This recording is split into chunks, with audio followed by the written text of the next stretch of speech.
Salah satu makanan yang populer yang sampai sekarang masih menjadi pro kontra adalah telur. Apa sih yang terjadi kalau kamu makan satu butir telur setiap hari?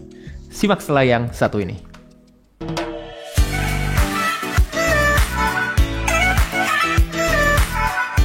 Oke, jadi sebelum masuk ke materinya, saya akan intro dulu, saya perkenalkan dulu yang ada di meja ini. Healthy Cook. Jadi Healthy Cook ini adalah provider makanan sehat yang berdomisili di Surabaya.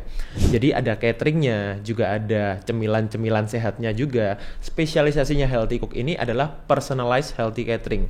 Maksudnya gimana? Bukan healthy catering yang biasa, tapi juga bisa menyesuaikan dengan kebutuhan tiap orang perorangan. Sesuai goalnya, sesuai kondisi kesehatannya, yang disesuaikan dengan kebutuhan masing-masing individu. Oke, sekarang kita akan masuk ke materinya.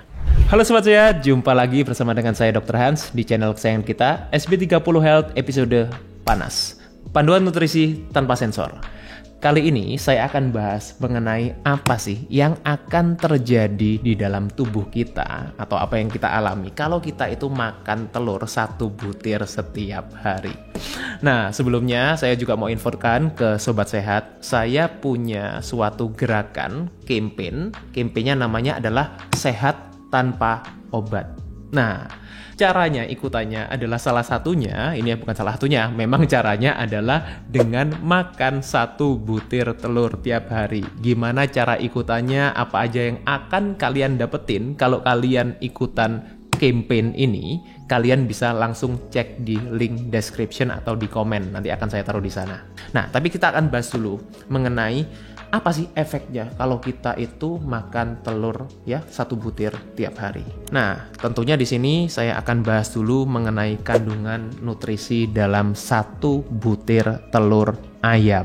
Ukurannya yang ukuran besar nih, ya saya berikan yang ukuran besar. Jadi kurang lebih sekitar kalau kita timbang 60 gram. Kita mulai dari total kalorinya. Yang biasanya banyak orang tuh, berapa sih kalori dalam satu butir telur itu? Apakah besar, kecil, sedang? Nah, ini ya, saya berikan jawabannya di sini. Satu butir telur yang ukurannya 60 gram itu kalorinya 88 kalori. Mengandung protein 7,5 gram dan lemak total sekitar 6,7 gram. Nah, dalam satu butir telur ini mengandung yang namanya lemak jenuh, yang mungkin selama ini dihindari atau ditakuti sama banyak orang. Kemudian juga ada kandungan lemak tak jenuh tunggal dan gandanya yang ternyata lebih tinggi dibanding lemak jenuhnya yang kita katakan selama ini sebagai lemak baik. Satu lagi nih yang biasanya ditakutin sama banyak orang, kolesterolnya. Wah, tinggi dok kolesterol dalam telur itu. Berapa sih tingginya? Kita ingin tahu. 187 mg ya ternyata di dalam satu butir telur ini. Apakah ini termasuk tinggi, rendah, atau sedang? Memang termasuk tinggi kalau kita bandingkan dengan makanan-makanan protein-protein hewani yang lain. Itu memang termasuk tinggi. Tapi apakah berbahaya? Nah, itu beda cerita. Nah, telur itu juga mengandung karbohidrat. Meskipun kecil sekali, yaitu sekitar 0,6 gram per butirnya. Itu ya, tapi tidak mengandung serat. Nah, kemudian apalagi dok? Apakah cuma mengandung protein, lemak, dan karbohidrat? Tidak. Telur itu juga mengandung yang namanya mikronutrisi. Bahkan mikronutrisinya itu banyak sekali telur itu. Mulai dari vitamin A, vitamin B2, vitamin B12. Kemudian vitamin D, meskipun kecil, ada vitamin E, folat, ya, bagus sekali untuk ibu hamil. Nah, itu selama ini kan pakai suplemen folat. Kemudian zat besi, fosfor, selenium, kalsium, magnesium, kalium, sodium. Ini belum yang namanya nutrisi yang lebih kecil lagi ya, itu yang komponen bioaktifnya. Ini baru vitamin dan mineralnya. Jenis telur itu kan banyak. Selama ini telur itu yang paling baik yang mana dok? Kan kalau kita bicara mengenai telur ini yang tadi yang saya sebutkan ini kan telur ayam, tapi kan ada jenis-jenis telur yang lain. Bahkan telur ayam sendiri itu ada beberapa jenis sekarang, cukup banyak. Telur ayam negeri, telur ayam kampung, telur omega, dan juga telur organik. Mana yang lebih baik? Atau mana yang perlu kita pilih, mana yang perlu kita hindari? Nanti akan saya jawab. Kemudian jenis-jenis telur yang lain, ada telur bebek, ada telur puyuh, ada telur bitan, ada telur ikan. Well, semuanya ini bisa kalian konsumsi sebetulnya. Ya, nggak ada masalah mau makan telur apapun. Tapi asal pilih telur yang baik dan makan dengan cara yang tepat. Gimana caranya? Ya, Jadi, ketika saya berbicara mengenai telur, terutama telur ayam tadi ya, konteksnya kita pakai telur ayam dulu deh, karena ini yang paling universal, yang paling general, yang paling banyak kita miliki sekarang. Pertanyaannya gini, kenapa sih orang itu takut makan telur? Kenapa? Kalau kita bicarakan, kalau telur ini memang punya banyak sekali yang namanya nutrisi tadi. Kenapa orang itu takut makan telur? Yang pertama, tadi sudah saya sebutkan, karena orang beranggapan ini tinggi kolesterol. Tinggi kolesterol. Memang kalau kita kategorikan, kita bandingkan ya dengan protein-protein hewani yang lain, memang termasuk tinggi, meskipun juga ada protein hewani lain yang lebih tinggi ya, seafood dan lain-lain. But again, saya selalu katakan apa? Kolesterol di dalam makanan itu berbeda dengan serum kolesterol yang kita cek ketika kita cek darah. Jadi ketika kita lihat hasil lab kita, LDL kita, kemudian kolesterol total, itu kan selama ini yang menjadi warning, itu berbeda dengan kolesterol dari makanan. Nah, buat kalian yang ingin tahu lebih jelas, kenapa dok kok bisa beda? Bagaimana mekanismenya? Kenapa orang yang makan kolesterol itu tidak selalu meningkatkan kolesterolnya? Atau bahkan sebaliknya, orang yang takut makan kolesterol, tidak makan kolesterol, kolesterolnya juga bisa meningkat. Kalian bisa cek di video saya yang telur yang ini. Ya, tidak akan saya bahas sekarang. Yang kedua karena lemak jenuhnya.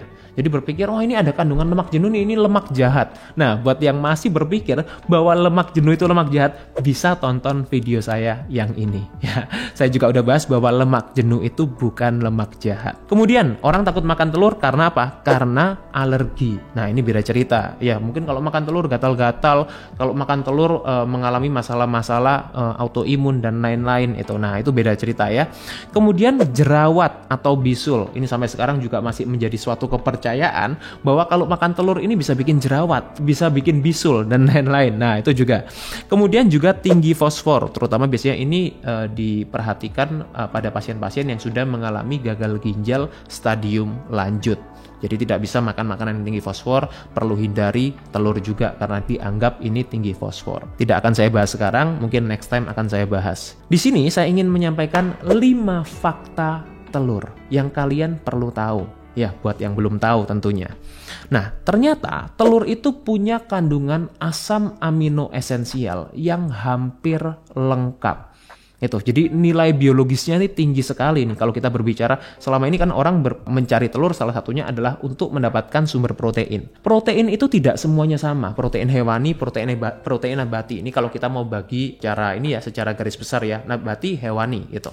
Nah, ternyata di protein hewani pun ini juga tidak semuanya sama. Yang membedakan apa? Adalah asam amino pembentuknya. Yang paling penting apa?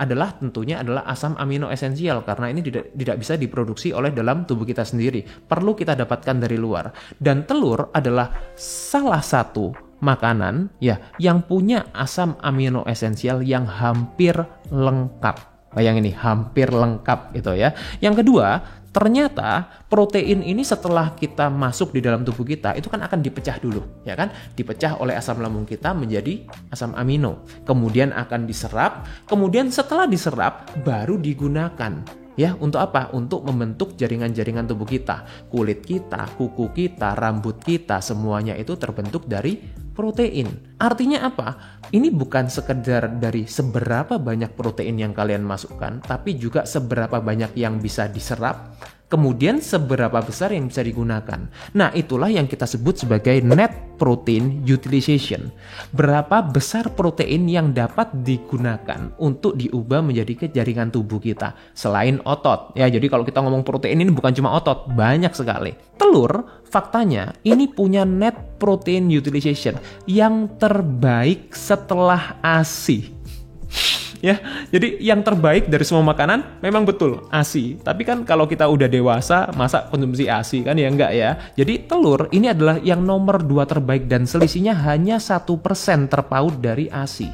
Telur itu punya net protein utilization itu 48%, sedangkan ASI 49%. Jadi selisihnya hanya 1%. Menarik sekali kan? Yang ketiga, telur itu juga mengandung kolin yang juga meningkatkan kesehatan otak. Nah, penting sekali kan, otak kita ini yang mengontrol semuanya itu dalam tubuh kita. Jadi kolin, kandungan yang spesifik tadi saya katakan ini biochemical yang terdapat dalam telur, ini juga bisa meningkatkan kesehatan otak. ya, termasuk untuk orang-orang yang sudah mengalami penyakit-penyakit neurodegeneratif.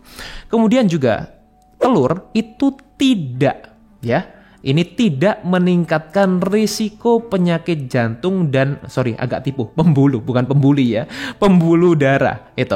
Kenapa? Karena di dalam telur itu ada antidotnya. Tuh, yang suka main game, tahu dong istilah antidot. Antidot itu penawarnya. Jadi meskipun telur itu mengandung kolesterol, tapi telur itu juga mengandung yang namanya lecithin, omega 3, dan juga kolin tadi. Nah, 3 hal ini yang akan mengcounter, yang menyebabkan kenapa telur itu tidak meningkatkan, salah satunya ya, alasannya adalah karena mengandung 3 hal ini, lecithin, omega 3, dan kolin. Itu sebabnya telur ini based on study, nanti studinya buat Sobat Sehat yang mau baca akan saya tuliskan di link description. Banyak sekali studi-studi sekarang yang menyatakan bahwa konsumsi telur ini tidak meningkatkan risiko penyakit jantung dan pembuluh darah. Ya, itu ya, jadi banyak sekali itu. Jadi meskipun dia mengandung kolesterol. Dan yang terakhir tentunya telur itu mengandung vitamin A aktif. Ya, vitamin A aktif atau kita sebut retinol. Berbeda dengan provitamin A yang terdapat di dalam tumbuh-tumbuhan, wortel, tomat, paprika, dan lain-lain itu ya. Nah, jadi mengandung vitamin A aktif, kemudian lutein, zeaxanthin, dan semuanya ini baik untuk kesehatan mata. Itu. Sedangkan kalau kita dapatkan provitamin A di dalam tubuh kita itu perlu diubah dulu menjadi vitamin A dan biasanya konversinya kecil. Ketika kita berbicara mengenai telur, apakah semua orang boleh makan telur, Dok? Atau ada orang-orang yang tidak boleh makan telur? Sebaiknya menghindari telur.